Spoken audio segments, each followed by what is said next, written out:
এটা কিন্তু খাওয়া যায় না, কিন্তু এলাকার একটু মাথায় ডিস্টার্ব আছে।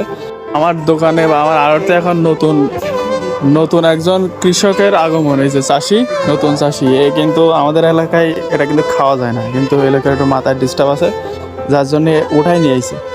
এখন এগুলো আমাদের এলাকার লোক খায় না। এখন সে কি দেখিয়ে কি বুঝিয়ে নিয়ে আসলো তা জানিনি, তা ও বোঝাচ্ছে কিভাবে কিভাবে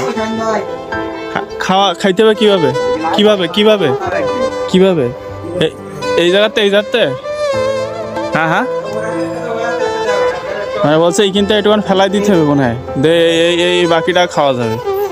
তো এখন নিয়ে আসছে, সে আমার কাছে বেচার জন্য আসছে, যদিও এগুলো বিক্রি হবে না, তারপরেও কত কত